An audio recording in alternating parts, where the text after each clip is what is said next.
So this is the rig, not a wheelchair. And as you can see, it's actually a very well-made piece of equipment. The welds are good, the finish is good, the overall design is good. But you know, it's got a couple of design flaws that have to be addressed. And we're going to address them one at a time. The first design flaw is the way the battery pack mounts the machine. It's too flimsy. If you go over a rough road, the screws will work loose, the bracket will break, and that's actually happened to me where the batteries actually come off. So they sent out all this stuff to do this. The people who made this, I think it's Utah Trikes. They've been very good about that. So here's the new stuff here. Now the reason we have to replace the battery itself because the battery is not compatible. The old battery is not compatible with the mounting bracket. So the battery has to be replaced. The mounting bracket has to be replaced. And the charger has to be replaced. You can see that the charging plugs are not the same.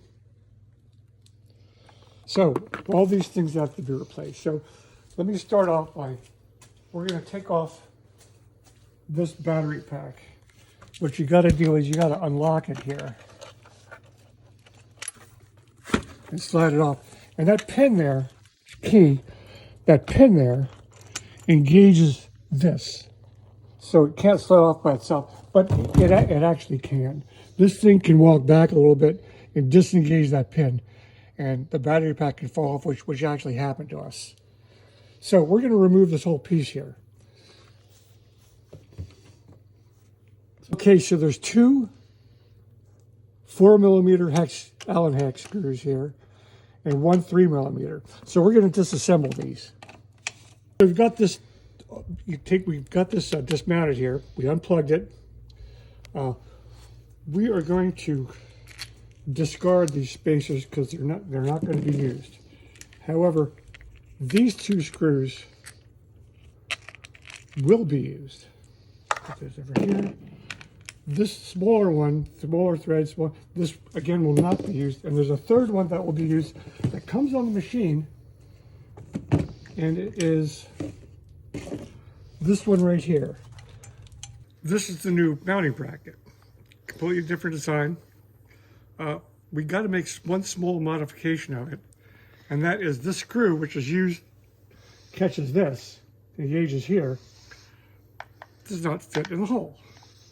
We got to bore that out to a 1/4 inch. So we're going to go out into the workshop and do that. Oh, by the way, just as a precaution, just like when you're working on a car, electrical system of a car, you disconnect the battery. With this machine, what you always do whenever you're working on an electrical system, take both batteries completely off the thing. That way, there's no way that there's going to be a problem with it. These things can discharge a lot of current very, very quickly.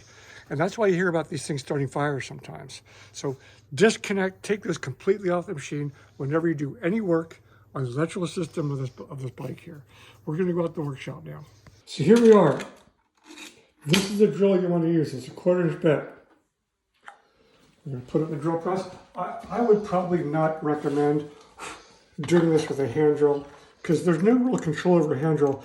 And when you drill into a soft piece of material like plastic with a sharp drill, which these are, it can catch and pull the drill into it so fast that the plastic can crack on you. And we don't want to do that. So we're going to chuck that up. And we're going to go into this very, very carefully. You want to fasten your drill speed. If you feed this too fast, you can catch. So very, very carefully drill that out. It'll find its own center. And that's it. Now let's make sure the screw fits. Now here's the next problem. This hole here is too small for the screw head. Now you might be tempted to run the screw in and have it just suck down. Don't do that because it's going to act like a wedge and it's going to crack this piece of plastic. Now you might think, well, let's just make the hole bigger. Don't do that either because it'll make a mess.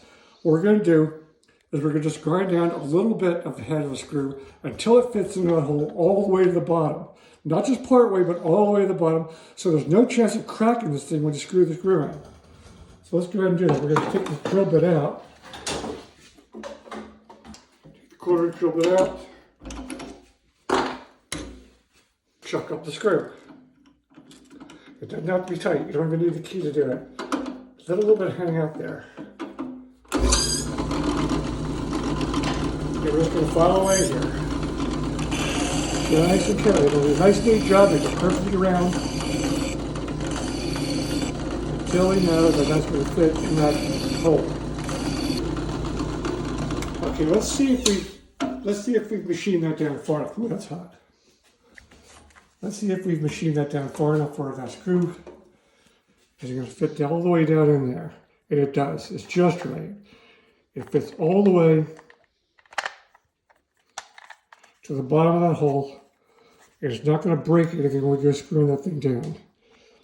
That's it. So now we're going to assemble this thing. We're going to mount the bracket here onto the frame of the machine. Now, they sent us this Loctite here. This is blue Loctite. This is 242. And it's a medium strength Loctite. This is 271. This is red Loctite. This is much stronger. I probably wouldn't use it on something that's good, maybe disassembled in the future because it's hard to get that stuff loose. So we put a little bit of Loctite on these threads by putting too much on there. A little bit of Loctite on the threads here. Cap this off. Remember, this is the one we ground the diameter of the head down. So that's going to go here. And this is the one you want to start with because this is going to line up the other two automatically.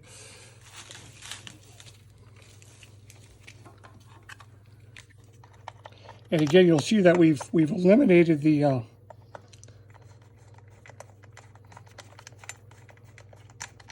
spacers, which were causing really most of the trouble.